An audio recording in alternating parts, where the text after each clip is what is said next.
Assalamualaikum warahmatullahi wabarakatuh. Bismillahirrahmanirrahim. Alhamdulillahirabbil alamin. Wassalatu wassalamu ala Rasulillah wa ala alihi wa ashabihi ajma'in. Kita sambung tafsiran An-Nisa. Kita masih lagi membicarakan berkenaan dengan pada ayat yang ke-43 surah An-Nisa ayat 43. Kita dah baca dah tentang jangan semayang dalam keadaan tidak berakal, mabuk. Kita dah baca tentang junub. Hari ini kita baca pula tentang tayammum. Allah Ta'ala berfirman,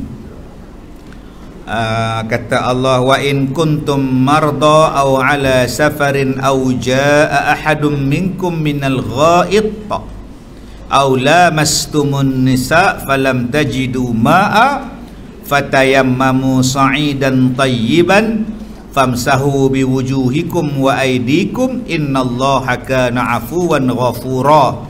Yang bermaksud, dan jika kamu berada dalam keadaan sakit atau tengah dalam perjalanan. Tengah tu maknanya sedang. Bila orang KL ni kadang tak faham tengah tu, dia faham center. Kita ni orang kampung ni, tengah tu maknanya sedang buat kerja. Hang buat apa? Lah tengah masak. Lah tengah-tengah macam mana? Sebab tu orang kampung kalau duduk di center tu tengah-tengah. Dia rumah dia tang mana? Rumah dia betul-betul tang tengah-tengah. Tu maknanya tengah lah. Jadi bahasa tu kadang-kadang tak faham. Macam kita lah, marilah mengaji. Mengaji bagi kita ni menuntut ilmu. Setengah dia pula mengaji Quran. Macam kita ni sebut mengaji mainlah makcik, oi tua-tua nak buat apa di rumah, main mengaji lah. Makcik mengaji di rumah tu baca Quran. Dia bahasa tu. Sebab tu kadang-kadang kita ni duk mengajar orang guna bahasa kampung, guna bahasa orang kampung. Setengah orang bijak pandai PhD dia tak pandai, dia guna bahasa PhD dia. Macam kita ni bahasa bagi orang faham lah. Baik, kita sambung. Maka atau orang yang tengah dalam perjalanan, atau datang seorang daripada kamu membuang air, minal ghaid, buang air, ataupun aula mastumun nisa, atau menyentuh kamu akan perempuan, sedangkan kamu tidak mendapati air, kamu tak ada air, apa nak buat? Maka hendaklah kamu cari tanah yang bersih, maka sapulah muka kamu dan tangan kamu. Itu nama dia apa? Nama dia tayammum. Baik, nampak? Kita bila nak semayang, kita ambil wudu. Kita ambil apa? Ambil wudu. Nak semayang kena buat apa? Ambil wudu. Ambil wudu dengan apa? Dengan air. Okey. Kalau tak ada air, boleh ganti dengan apa? Dengan tayammum.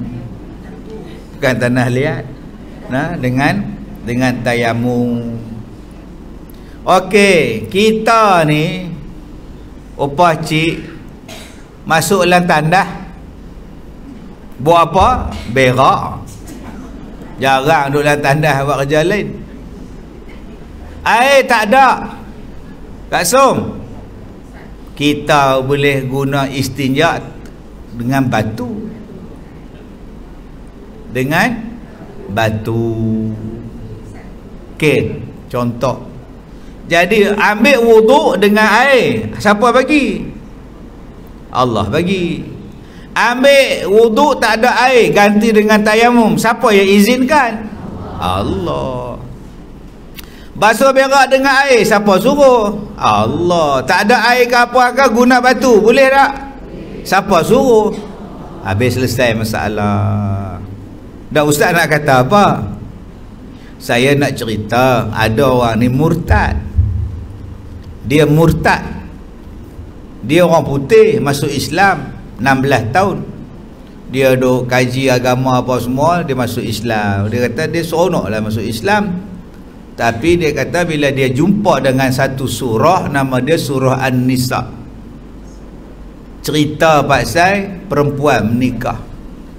Okey, diharamkan kamu menikah dengan perempuan-perempuan yang bersuami, minal muhsanati minan nisa, tak boleh kahwin dengan perempuan yang bersuami. Okey, maka yang keduanya dia kata au ma malakat aimanukum, ataupun perempuan-perempuan yang kamu miliki. Dia baca pula ayat tu. Maka dia kata manusia ni boleh kahwin, boleh bersetubuh dengan dua. Satu dengan isteri dia yang sah, satu lagi dengan hamba-hamba yang dimiliki.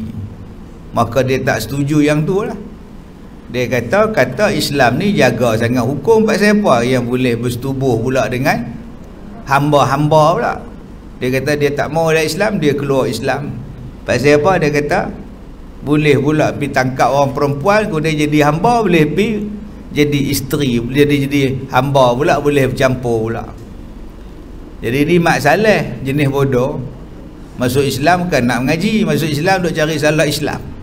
Memang jumpa lah, tak salah pun jadi salah. Sebab tu kita nak mengaji, kalau ikut pada Quran semata-mata, jadi macam mana?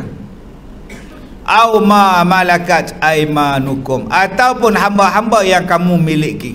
Loh, Islam bagi bersetubuh dengan hamba, tak payah akad nikah. Apa ni? Kalau dia ikut ayat Quran semata-mata, jadi apa? Jadi mampu lah. Pasal apa? Pasal dia tak mengaji. Sebab tu nak mengaji ni, nak faham ayat tadi ni, kena berpandu kepada tafsiran ulama'. Kena belajar kepada tafsiran ulama'. Ulama' yang arif, ulama' yang alim, dia bagilah huraian pada kita. Apa dia? Au ma malakat aimanukum. Faham Kak Som? Sesemua kan ada sedung? Batuk. Benda yang paling ditakuti sekarang ialah batuk. Sebab dia duduk seorang depan depan. Okey, dulu batuk orang tak takut, sekarang batuk je lari semua orang. Punya takut dengan batuk. Okey, kita nak hilangkan rantaian, mana boleh hilangkan batuk? Bodoh. Boleh tak kita hilangkan batuk? Boleh tak? Tak boleh. Benda tu benda biasa, semua orang batuk, semua orang sesama. Nak hilang lagu mana? Boy, bengong betul batuk. Ni bukan di sini, ni di Afrika tu. Mereka cuba nak menghapuskan rantaian batuk sesama. Mana boleh, itu penyakit biasa daripada sejak zaman dulu lagi, batuk dengan sesama. Nak hilang lagu mana? Bila sakit maka ubat, selesai masalah. Baik, balik pada cerita tadi. Bila kita memahami Al-Quran tanpa merujuk kepada penerangan ulama' yang mu'tabar, maka dia faham macam tu. Dia kata apalah, boleh bersetubuh pula dengan hamba, apa ni? Dia kata dia tak sesuai dengan Islam, dia pun keluar pada Islam. Saya tanya senang je, siapa yang menghalalkan perempuan? Allah. Dengan jalan apa? Dengan jalan akad nikah. Siapa yang halalkan? Allah. Siapa yang halalkan? Dengan hamba? Allah juga. So what? Apa masalah engkau? Allah menghalalkan ambil wuduk dengan air, Allah menghalalkan ambil tayamum. Dua-dua datang daripada so what? Allah menghalalkan dengan akad nikah, Allah menghalalkan dengan hamba. Satu, maknanya itu datang daripada Allah. Kalau ada hukum Allah yang kau petikai, siapa? Nyibuk je nak petikai ya Allah punya. Yang kedua, kena belajar bab betul-betul bab hamba. Hamba dalam ni bab hamba apa? Hamba yang terjadi akibat daripada peperangan. Bukan hamba yang terjadi akibat penguasaan manusia macam kunta kintik. Kunta Kinte tu Mat Saleh pergi negara Afrika, tangkap orang lelaki-lelaki, tangkap orang perempuan, bohlang kapal jadi hamba. Islam tak ada macam tu. Penghambaan dalam Islam salah satunya ialah kerana berlakunya peperangan. Kalau Islam menang, Islam ambil jadi hamba. Kalau Islam kalah perang, orang kafir pula menjadikan orang Islam sebagai hamba. Okey, satu. Maka perhambaan pada zaman dahulu adalah meluas.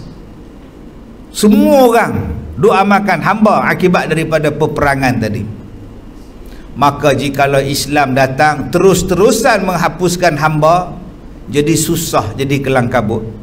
Selama ni hamba tu duduk dengan tuan, makan minum terjaga. Selama ni hamba tu duduk dengan tuan dia, keselamatan dia terjaga. Kalaulah dengan langsung dimerdekakan hamba, hamba ni nak lari pergi mana? Hamba ni nak pergi ke mana? Siapa nak tanggung mereka? Siapa nak bagi rumah kat mereka? Sebab tu Islam menghapuskan hamba sedikit demi sedikit. Siapa yang tak puasa macam ni tak boleh nak qada, bebaskan hamba, merdekakan hamba. Buat salah sekian, dendanya apa? Merdekakan hamba. Maka orang pakat merdekakan hamba. Siapa yang merdekakan hamba, pahalanya besar. Setiap satu sendi anggotanya itu menghalang dia masuk neraka, masukkan dia ke dalam syurga dengan sebab dia memerdekakan hamba. Pakat berselera orang merdekakan hamba. Yang ketiga, dalam Islam, seorang tuan, macam saya tuan, saya ada hamba satu perempuan, pergi perang, perempuan ni jadi hamba saya boleh tidur dengan dia. Bukannya haram pun, dia hamba saya. Bila dia mengandung, anak tu jadi anak saya. Kalau saya mati, anak dia dapat pusaka apa semua, anak saya. Jadi di mana yang Islam zalim? Dua, kalau saya mati, dia yang hamba perempuan tadi dipanggil sebagai ummu walad, mak kepada budak hamba ni, ummu walad. Maka dia merdeka secara mutlak. Dia tidak lagi jadi hamba sebab tuan dia dah mati. Yang keempat, kalau saya ada hamba, tak ada siapa yang boleh sentuh hamba saya ni, melainkan saya aja. Makan minum dia saya tanggung, rumah dia saya tanggung, pakaian dia saya tanggung. Pasal apa? Dia hamba saya bertanggungjawab pada dia. Lagi mulia pada saya, merdekakan dia, saya menikah dengan dia. Jadi isteri pula, dia jadi perempuan merdeka, lagi mulia. Jadi lama-lama orang kata kita merdekakan hamba, dan tidak ada lagi penghambaan di dalam Islam. Sampailah sekarang dihapuskan, tak ada. So di mana yang tak kena yang hamba ni? Berbeza dengan hamba di zaman itu yang dilakukan oleh orang kafir. Hamba zaman dia, siapa ada hamba, siapa nak try main, aku ada hamba bagus, dia panggil kawan-kawan dia pergi try hamba dia. Ni orang kafir punya hamba. Islam tukar.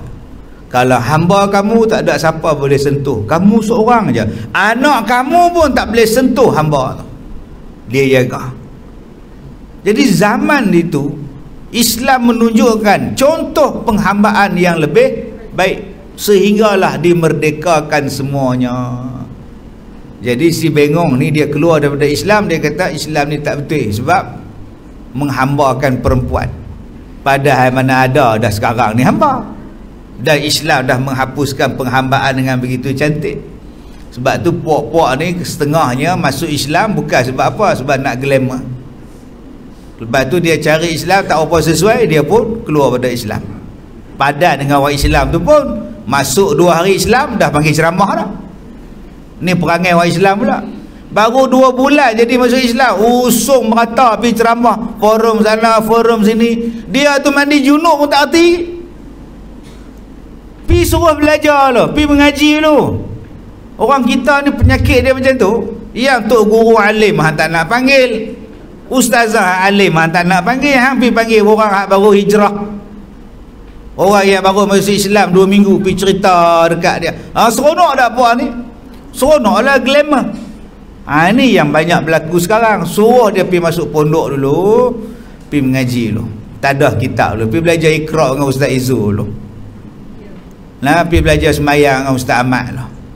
Betulkan balik sifat 20. Betulkan balik. Tu baru nama mu'alaf. Bukan mu'alaf hari ni ceramah dah. 2 bulan masuk Islam dah jadi penceramah dah. Ni penyakit. 2 bulan lepas jadi rockers, jadi penceramah dah. Ni penyakit zaman sekarang ni. Baik, balik sini. Jadi apa yang Allah kata A lah. Yang A ni pun Allah izinkan, yang B ni pun Allah izinkan. So, what? Yang bising-bising siapa? Allah kata ambil wuduk pun boleh, tayamum pun boleh. Apa ni? Tayamum dengan debu ni apa? Allah bagi. Apa yang kau bising-bisingkan? Macam kita semayang lah, Zuhur 4 rakaat. Kalau kau musafir, buat jamak lah. Siapa yang izinkan? Allah. Makcik Leha tak puasa. Makcik Leha mengandung. Umur 66. Ngandung pula, tak larat nak puasa, tak larat lah. Teruk sungguh lah. Yang kata pergi mengandung buat apa? Nak buat macam mana Ustaz? Accident. Boleh tak dia buka puasa? Orang lain puasa, adakah dia buka? Siapa yang izinkan dia berbuka? Allah. So what? Yang kita nak bising-bising ni pasal apa? Allah punya agama, dia punya peraturan lah. Ikut sajalah peraturan dia. Baik, menjadi syarat yang dasar sekali ialah supaya terlebih dahulu wajib suci dan bersih sebelum semayang. Syarat sah semayang, suci daripada hadas. Bersih daripada hadas. Itu syarat sah tu. Okey. Kalau berhadas besar, membersihkannya ialah dengan mandi, seperti mana yang kita sebutkan semalam. Itu kalau junub. Nak bersihkan dia ialah dengan mandi. Senang kalau rumah kita tepi sungai. Laki bini terjun, pas subuh terjun rumung, tenang. Okey. Dan di bawah daripada mandi ialah wuduk. Kelak akan dibacakan dalam surah Al-Ma'idah ayat yang ke-7, diterangkan cara-cara berwuduk. Tetapi perintah yang demikian keras tentu ada kecualinya. Nak semayang kena bersih, nak semayang kena bersih. Keras tak perintah dia? Wajib tak? Walaupun wajib, ada pula kelonggaran dia. Diwajibkan kamu puasa, keras tak? Keras. Tapi ada tak kelonggaran dia? Orang musafir tak payah puasa, orang sakit tak payah puasa, budak-budak tak wajib puasa, orang mengandung, orang menyusu tak wajib puasa. Dia bukan macam semayang. Okey, Kak Leha ni menyusu budak, umur 6 bulan budak tu, Kak Leha duduk menyusu. Wajib tak Kak Leha semayang? Wajib. Kak Leha menyusu budak. Okay, wajib tak Kak Leha puasa? Tengok keadaan dia lah. Dia tak boleh nak puasa. Pasal apa? Anak dia menyusu kuat. Kalau dia puasa saat lagi dia lembek, saat lagi anak dia tak cukup susu, mati pula budak tu. Maka kalau gitu Kak Leha, Kak Leha ni mengandung misalnya, tak boleh Kak Leha puasa, saat lagi Kak Leha tumbang, makanlah Kak Leha. Dia sakit. Jadi perintah Allah Ta'ala tu nampak macam keras, tapi ada keringanan. Kadang-kadang keringanan ini dipanggil rukhsah. Dia panggil sebagai rukhsah. Macam Kak Som lah 75, dia pakai baju kurung, kain kurung, tudung, dah.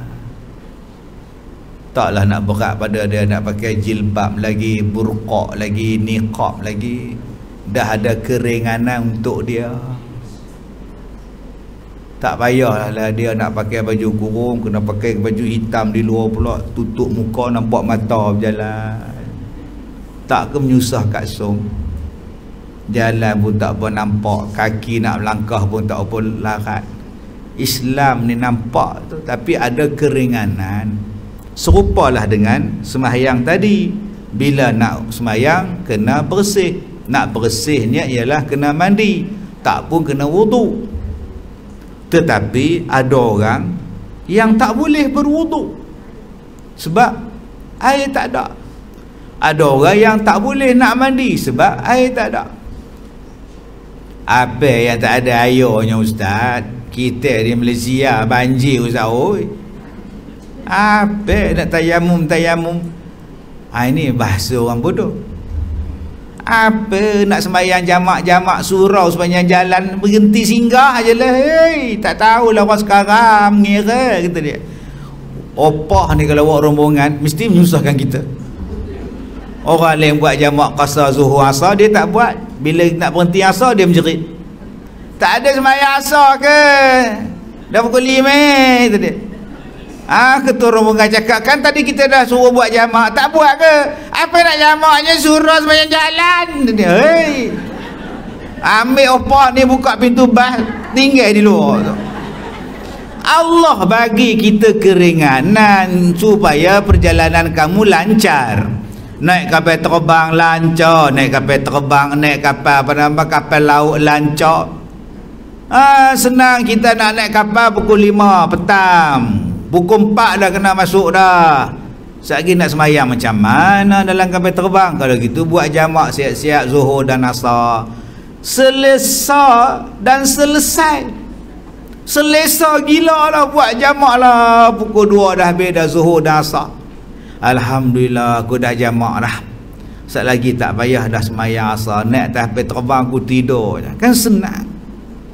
Sampai di Mekah tak lagi pukul 3 petang, asar baru nak masuk.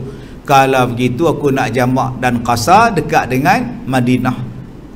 Sembayang di sana, aku simpan zuhur dalam waktu asar. Nanti sampai di airport aku sembayang dekat airport. Senang sungguh. Mana nak cari surau ustaz? Oh, yang sembayang balik tiang, selagi tak ada najis boleh. Senang sangat Islam ni. Kita yang jadi susah. Jadi payah orang suruh jamak, dia tak mau. Orang kata boleh sembahyang balik tiang tu tak apa, atas lantai tu boleh. Orang nak tak surau, saya surau tak ada. Ni negara orang putih tahu tak? Sembahyang lah atas jadah tu sudah lah. Tak puas lah. Dia kira tak puas. Kita kata asas sejadah ada lah, sudah lah mangah. Tak ada lah, nak puas lah kan. Sebab tu kalau orang macam ni bawa rombongan, dia mesti nyusah kita. Beg dia hilang, dia cari kita. Beg dia berat, dia suruh kita bawa. Itulah dia. Yang dia suruh bawa siapa dia? Orang bujang-bujang ni. Dia mesti cari, Amin tolong angkat beg. Masa beli barang dia tak ada fikir nak angkat. Bila nak balik, tolong angkat beg. Sebab tu yang mana bujang lebih baik kahwin cepat. Tak ada orang suruh angkat beg. Benda faham? Tak faham sudah.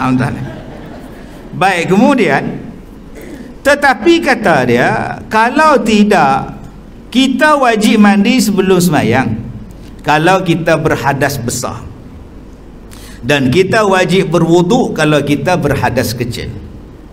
Kalau tidak mandi bagi yang junub dan tidak berwuduk bagi yang berhadas kecil, misalnya habis terkentut, panjangnya terkentut dia sampai habis terkentut. Habis ni kira panjang. Dah habis dah mengaji, dah habis dah 3 tahun. Itu nama dia habis mengaji. Dah habis ke masaknya, udah 3 lauk dapat. Maknanya panjang habis ni. Kalau habis terkentut, udah habis kentutnya, udah daripada pukul 4 pagi tadi itu. Ini bahasa dia kan. Kalau kita tulislah terkentut, sudahlah. Habis terkentut ni kira panjang sungguh ni. Ataupun kencing dan berak, atau bangun dari tidur, atau habis menyentuh faraj dengan telapak tangan, maka belum boleh dia sembahyang. Dan kalau dia sembahyang pun tidak sah, sebab dia tak berwuduk, dia tak mandi dan sebagainya. Tetapi persoalan dia ialah, kalau air tak ada macam mana? Ustaz, kita di Malaysia air banyak. Jangan cakap macam itu. Ada orang yang air banyak tapi tak boleh kena air sebab dia ada penyakit. Penyakit dia tak boleh kena air. Bila? Waktu subuh. Waktu subuh dia tak boleh kena air. Kalau kena air dia pingsan. Dia menggigil, dia tarik, badan dia jadi tarik, dia tak sedar, dia sejuk melampau. Yang ni saya pernah jumpa satu pakcik pencen RTM duduk di Teluk Intan. Pencen, dia ikut rombongan saya pergi ke Mesir. Umur dia 80 lebih lah. Pencen RTM. Dia kata dia memang mandi tak boleh waktu pagi, wuduk tak boleh waktu pagi. Doktor tak bagi dia kena air. Kalau kena air sekali lagi dia tarik jadi krem, kaki jadi bengkok, tangan jadi bengkok. Nak tunggu lurus balik, tunggu siang pukul 11. Oh sudah. Jadi macam mana nak buat? Tayamum. Minggai dah orang tua ni, tapi sihat, boleh jalan ke Mesir dengan saya 84 Kak Som. Sihat Kak Som, Kak Som 75, 10 tahun jarak. Saya kata dah dulu, gigi dia ni elok, sama semua ni, tak ada rosak langsung. Gigi palsu. Cantik, rata gigi. Macam kita ni ada agak koyak sana rongak ni. Jadi dia tak boleh kena air sebab dia ada penyakit. Ataupun orang yang terbakar, orang yang terbakar, orang yang patah, berbalut, air banyak tapi tak boleh kena air sebab dia luka, tangan dia patah berbalut. Macam mana dia nak mandi? Maka walaupun ada air tetap kena tayamum kerana sakit dia tadi. Baik, maka bila tidak ada air ditukar dengan tanah, debu tanah. Sebab ada orang aja boleh buat debu kereta api. Kan kereta api tu banyak debu, dia pergi pekuk kat cermin kereta api tu, dekat dinding kereta api tu debu. Dia nak debu tanah mangah weh. Masalahnya Mak Ngah tak ada tanah. La ilaha illallah.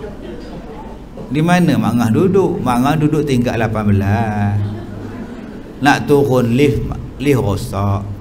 Nak naik balik Mak Ngah pun tak lalu. Mak Ngah sakit pinggang. Mintalah orang bawakan tanah naik ke atas. Itu dia katakan tak ada siapa ustaz. Oi, dibawa rimau melintas. Rimau terlepas pada zoo. Nak turun tak boleh. Ngap dia rimau. Jadi Mak Ngah duduk tingkat 18. Air ni dah ada betul-betul untuk minum je. Adalah 2 botol bendera kecil tu buat nak minum, tak boleh ambil wuduk. Kenapa makcik nak minum? Kalau gitu tayamum. Itu katakan tak ada tanah, ustaz faham tak? Tanah di rumah makcik ada apa? Itu adalah labu sayur. Itu tanah lah tu. Pecahkan labu sayur, tumbuk labu sayur. Mana mau numbuk je ustaz? Puas tak lalu numbuk blender. Masuk ketuk-ketuk dalam blender, pecah blender tu pula. Tumbuk bagi hancur lumat, ayakkan dia. Maka debu tayamum tadi boleh ambil daripada labu sayur, periuk tanah, lagi pasu tanah, pasu bunga kita. Apa masalah? Macam bedak boleh Ustaz? Itu bedak Mak Ngah oi. Kayaknya susah hidup kita senang. Macam Mak Ngah duduk tingkat 18, adalah berlaku ribut topan. Habis tu tu yang debu tanah tu naik terobat tu, Mak Ngah tahan muka lah ustaz, kata dia. Gini tayamum kata dia. Buatnya zeng siram muka Mak Ngah je mana.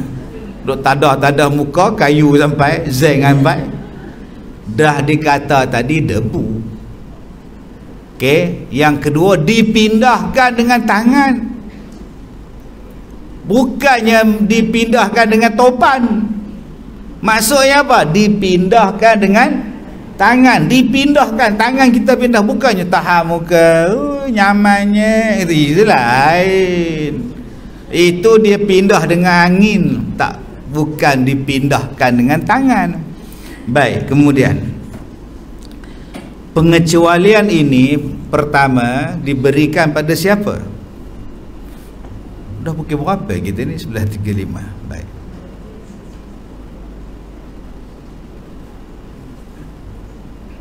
Pertama, kepada orang yang sedang sakit. Orang sedang sakit yang tak boleh kena air. Banyak ni orang sakit tak boleh kena air ni. Okey. Kadang-kadang tak boleh kena air ni bukan setakat tak boleh mandi. Kadang-kadang minum pun tak boleh. Air banyak tapi minum tak boleh. Dia sukat. Dia bukan boleh minum guna botol, dia minum guna tudung botol. Loh, sehari 4 tudung botol. Kita ingat sehari 4 botol. Tak, tudung air mineral tu, itu je 4. Oh, mampus lah tu. Saya tanya apa sakit? Operation memendekkan usus, buat bypass. Usus kita panjang, berjelo-jelo panjangnya. Dia pula gemuk, perut boroi. Nak bagi kuih perut apa nak buat? Dia buat bypass. Usus. Dia potong yang ni, dia sambung terus usus di bawah. Jadi cepatlah kenyang dia sebab usus jadi pendek. Yang ni yang banyak orang buat sekarang ni. 10,000, 15, 25,000. Saya tanya dekat dia macam nak buat. Oh, kena pantang lah. Kalau siapa tak larat pantang mengamuk dah. Air kena sukat, yang nu kena sukat. Oh, seksa. Kalau agak tak tahan, akak-akak terserah buat lah. Biarlah perut boroi pun. Senang tak atas harga motor. Nak tidak harga motor tu kosong je.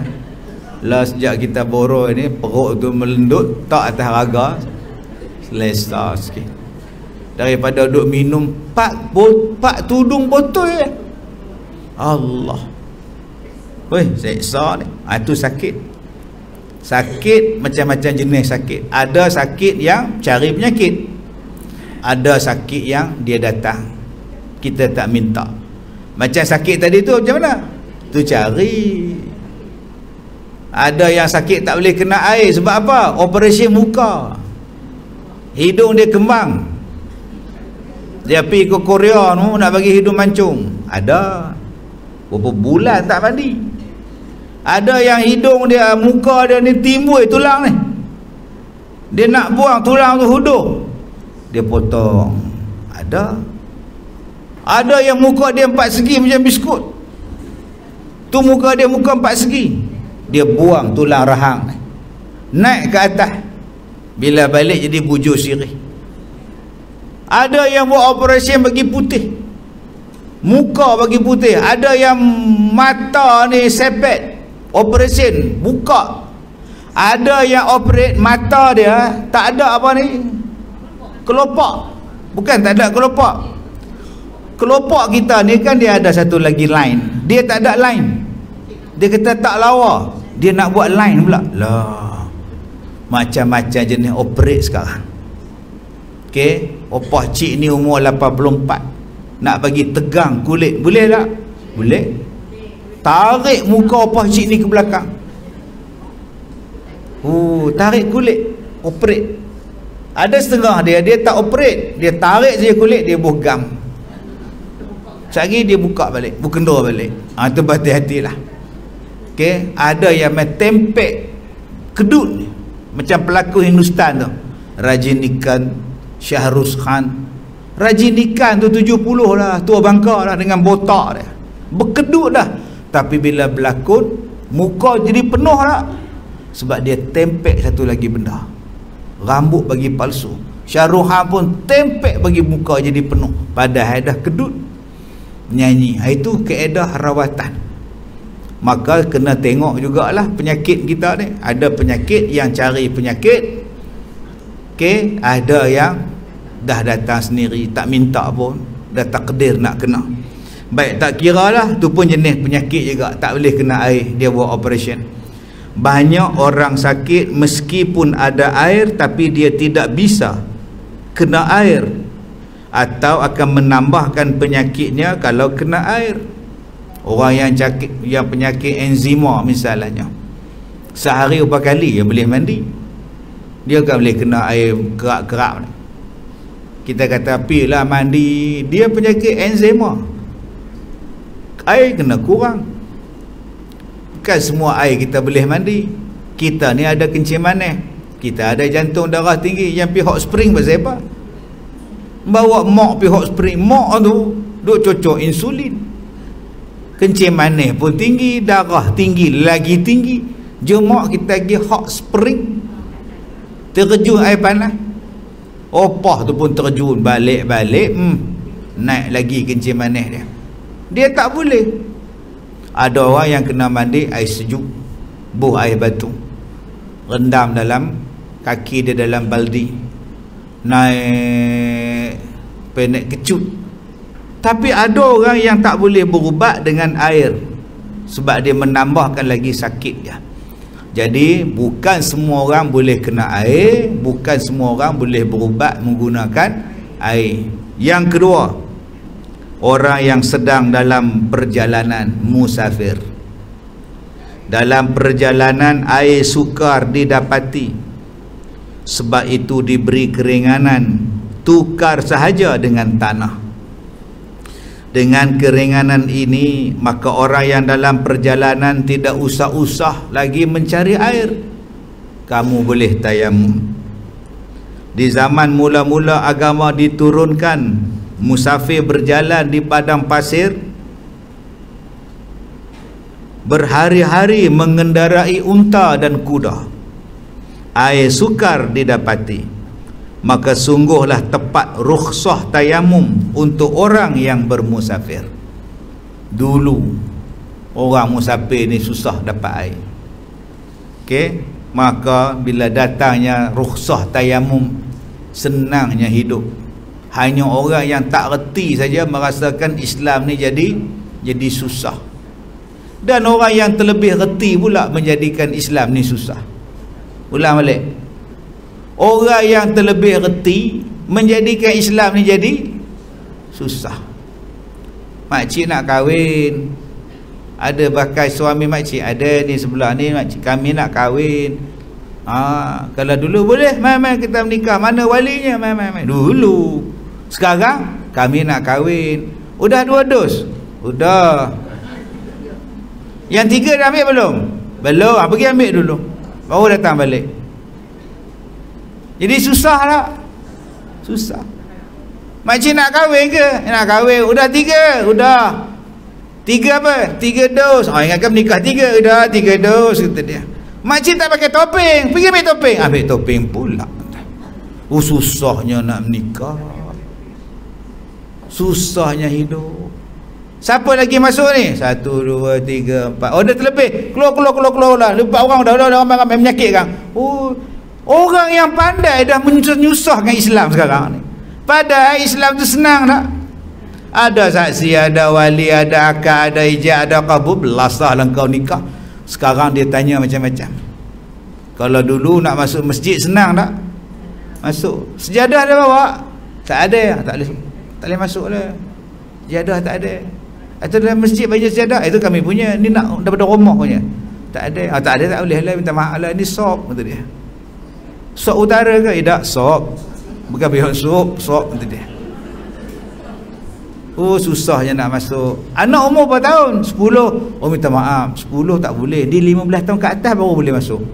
Tadi pergi supermarket boleh je masuk 10 tahun. Itu supermarket, masjid tak boleh. Masjid 15 tahun ke atas. Oh, susahnya. Orang yang mempunyai pengetahuan agama yang menyusah-nyusahkan Islam sekarang ni. Tak takut dengan Tuhan kan? Jaga elok-elok ni tuan-tuan. Kita ikut peraturan siapa ni? Yang bukan-bukan sekarang ni. Cakap lebih ke dalam pula. Baik.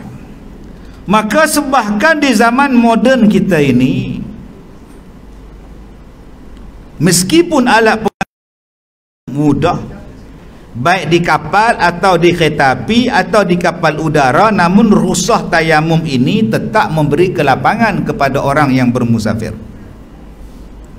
Sebab ada-ada saja halangan yang tidak disangka akan menimpa kita di jalan. Kita naik rombongan pergi Turki misalnya. Naik apa? Naik bas. Naik bas Istanbul. Lepas Istanbul, Isketambola. Letih. Kapakodia lah, Kapakodia payah nak sebut kapal-kapal nak macam-macam, nak tengok belon, nak tengok macam-macam lah. Saya tak mau pi naik bas, tak tahan kencing. Lama pula tu, berjam-jam. Tu yang ramai orang naik bas tu pakai pampers. Kencing lah pampers berubah. Seorang pun tak turun.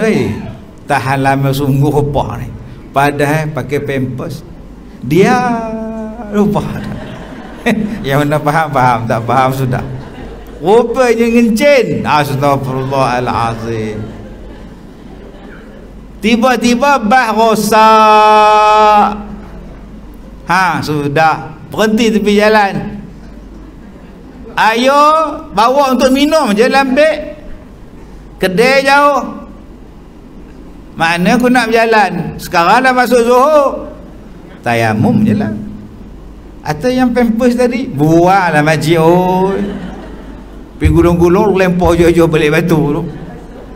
Nak basuh macam mana? Tayamum lah. Apa nama? Istinja batu ada. Lalu apa saya luka tadi. Sudah. Kan senang, tak ada air. Guna batu. Batu tajam Ustaz. Segala benda yang kesat kalau tak ada batu. Boleh. Senang tak? Atas air tak ada, yang ni untuk opah nak minum. Simpan opah. Jangan opah pula bersiap berkumur dengan sebotol itu pula kan tak cukup. Opah gunakan tayamum. Semayang 2 rakaat sudah.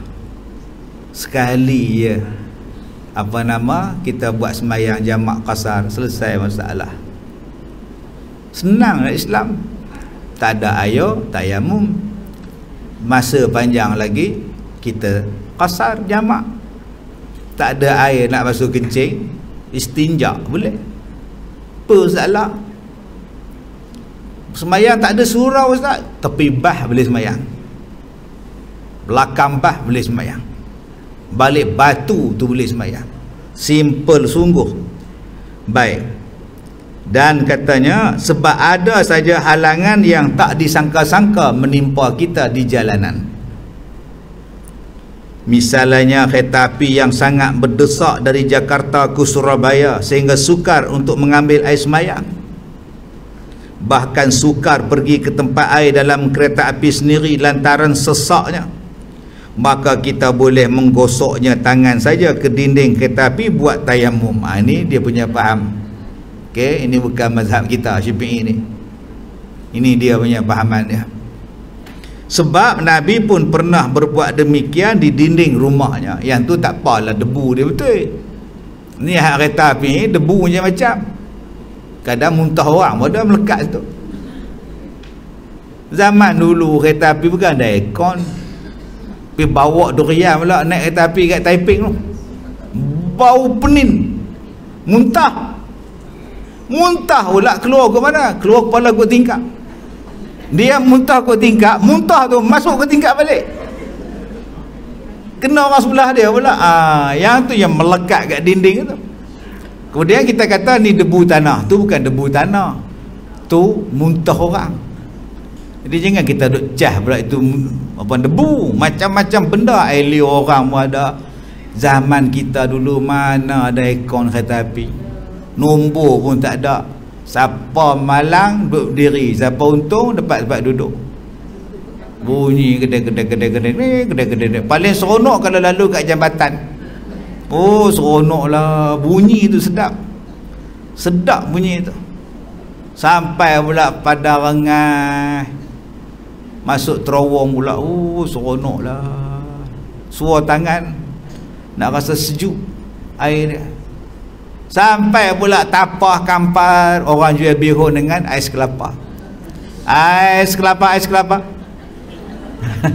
Lama tak dengar. Dia ada intonasi tu. Ais sirap ais kelapa, nasi lemak bihun goreng, ais kelapa. Sampai naik atas kereta api. Satu pak lebay pakai kepiah sengit, lupa mati aku orang tua tu. Begini bawa berjalan lah kereta api. Tu zaman kita dulu. Zaman sekarang kereta api dah laju, ada kafeteria sendiri, boleh buat ceramah dalam kereta api. Ni yang kita nak buat ni. Tabung haji tak, sampai sekarang tak bagi sebut harga lagi.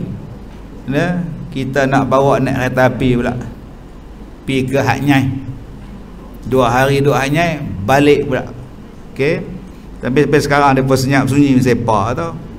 Baik, kemudian ketiga, atau datang daripada kakus. Kakus ni toilet. Keluar daripada toilet jamban, artinya buang air. Keluar pada jamban, air tak ada. Okey, kita hendak berwuduk, air tak ada.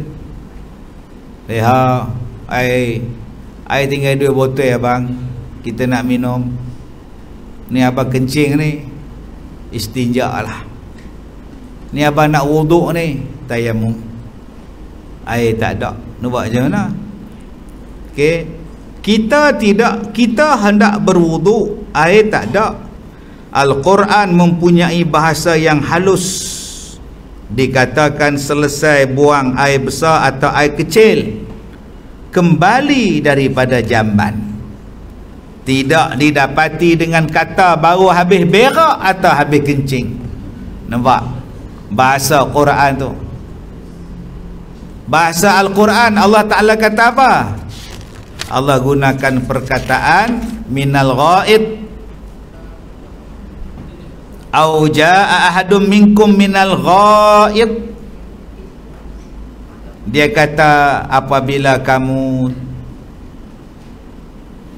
tengah dalam perjalanan, kamu tidak ada air, kamu keluar daripada tandas, kamu tidak ada air.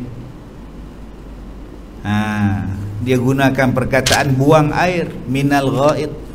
Dia tak sebut berak. Sebab tu kita pun tirulah bahasa Quran. Kita ni ada anak dara lawa lah, gigi bersih bak mutiara, hidung bak seludang, bulu kening ni sampai tutup mata, lawanya. Tiba-tiba menyimbang dia, engkau dari mana Intan? Dari Yaman berak. Agak-agak lawa ada hidung tu. Tak lawa lah walaupun dia ratu cantik. Sebab tu gunakan bahasa tu elok. Dari mana Intan? Daripada bilik air. Dari mana? Ladies. Kan manis bunyi dia. Dari mana Kak Opah Cik? Ladies. Manis bunyi dia. Ini dari mana Opah Cik? Baru berak, kejap je nak buat air. Astagfirullahalazim, tak air lah, udah kenyang. Boleh faham apa Som? Bahasa tu Allah Ta'ala guna tu, bagi buang air minal ghaid. Tak payahlah tanya aku buat air buat apa, tak payah tanya lah, tahu lah benda. Nak ke toilet, kita berjalan dengan kawan, kejap nak ke toilet kejap. Tak payah kau kejap aku nak berak ni, udah hujung-hujung dah ni, cepat ni tadi. Jangan muka lawa macam mana pun bila sebut berak, habis saham jatuh. Okey, nampak Al-Quran mengajar kita supaya bersopan. Yang keempat, baru menyentuh perempuan, dia tak sebut bersetubuh. Aula mastumun nisa, menyentuh. Lagi sekali Al-Quran guna bahasa halus. Dia kata baru habis menyentuh perempuan. Ulama dalam bahagian terbesar mengatakan sentuh di sini ialah bersetubuh, kerana Al-Quran tidak pernah memakai perkataan persetubuhan secara jelas, melainkan dengan sindiran, sebab Allah ni malu. Jadi Allah gunakan perkataan aula mastumun nisa. maka makna adalah bracketnya bersetubuh, bukan sentuh. Sebab tu kita perlukan tafsiran huraian ulama. Kalau kita tak mau ikut mazhab, kalau kita tak mau ikut ulama, kita nak ikut ayat ni saja boleh tak? Boleh, tapi apa yang kita faham? Sebab tu kita nak huraian ulama. Kita ikut apa kata dia. Oh, maksud di sini ialah bersetubuh. Nampak tak? Maka meskipun bersentuh kulit sahaja tetapi Imam Syafi'i tetap memegang arti sentuh yang asli, walaupun bukan bersetubuh, daripada menyentuh perempuan yang boleh kamu menikah dengan dia. Imam Syafi'i kata bukan kata setakat bersetubuh, kalau menyentuh saja pun dah batal wuduk. Tak ada air, kena tayamum. Sebab itu dalam mazhab kita, walaupun suami isteri menyentuh tetap batal wuduk. Yelah ustaz, dah isteri dia takkan nak batal, sebab dia boleh kahwin dengan suami dia. Yelah, memang dah kahwin pun laki bini. Apa dah ustaz ni? Sebab memanglah laki bini, memang dah kahwin. Habis tu kenapa batal pula? Sebab kau boleh kahwin. Ya Allah, bodohnya ustaz ni. Memang kita orang dah kahwin, apa lagi nak batal-batalnya? Okey, katalah kau bercerai dengan isteri kau. Kau bercerai dengan isteri kau, kau boleh tak kahwin dengan dia? Boleh. Sebab apa boleh? Sebab batal air semayang. Engkau dengan mak mertua engkau batal tak? Engkau dengan mak mertua engkau batal tak? Tak batal. Engkau bercerai dengan isteri engkau, dengan mak mertua engkau tu batal tak? Batal tak? Tak batal. Walaupun dah bercerai dengan isteri, tapi mak mertua tetap mak mertua, sebab tak batal air semayang. Tak boleh kahwin. Maksudnya apa? Tak boleh kahwin, tak batal air semayang dengan mak mertua. Tak batal. Maknanya apa? Tak boleh kahwin. Kalaulah engkau bercerai dengan isteri engkau, waktu engkau kahwin tak batal, waktu dah bercerai tak batal juga. Mana boleh batal sekejap-kejap tak batal? Kalau engkau dah bercerai, tiba-tiba kau nak rujuk balik, batal, maknanya tak boleh kahwin. Sebab itulah mazhab Syafi'i kata walaupun berkahwin suami isteri tadi tetap batal air semayang. Sebab nanti bercerai boleh kahwin lagi, sebab batal air semayang. Boleh faham? Itu bagi mazhab Syafi'i. Apa dalilnya? Ni aula mastumun nisa. Dalilnya dia pegang pada Quran. Kalau kamu sentuh perempuan, walaupun sentuh saja perempuan yang boleh nikah, batal, termasuklah isteri tadi.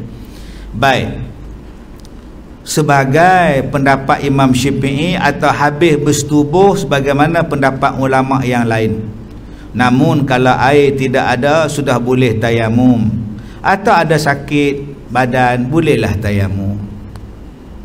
Okey ustaz, dia bersetubuh, bila dah nak mandi air tak ada ustaz, jenuh cari air tak ada ustaz. Oi, ada? Itu macam mana ustaz? Apa macam mana? Tayamum lah. Itu tayamumnya macam mana ustaz? Seluruh tubuh ke?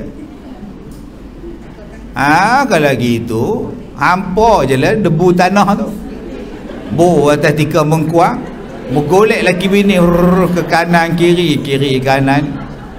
Anak nengok jiran panjang tengkok, buat apa yuk? Kata dia. Itu dah kata tadi seluruh tayamum, seluruh badan mandi junub. Tayamum itu hanya muka dan pergelangan tangan, pergelangan pula, muka dan tangan. Hang mandi hadas besar ke, hang nak ambil wuduk ke, nak ganti dengan tayamum, muka dan tangan. Bukannya bergolek-golek satu badan. Ni hadas besar ni, besar sungguh masalah kau ni. Baik, kemudian arti tayamum ialah memilih atau mencari.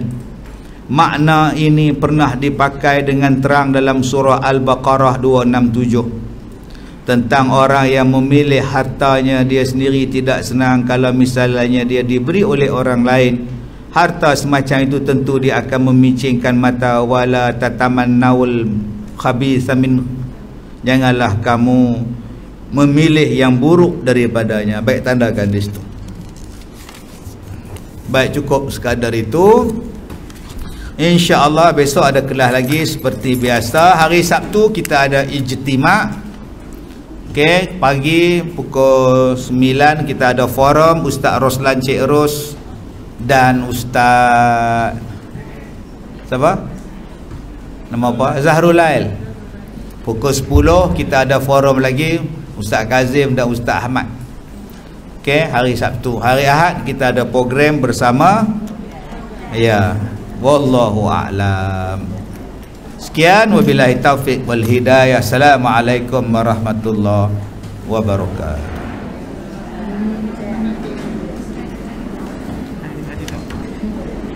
Ha? Tengah hitam. Oh,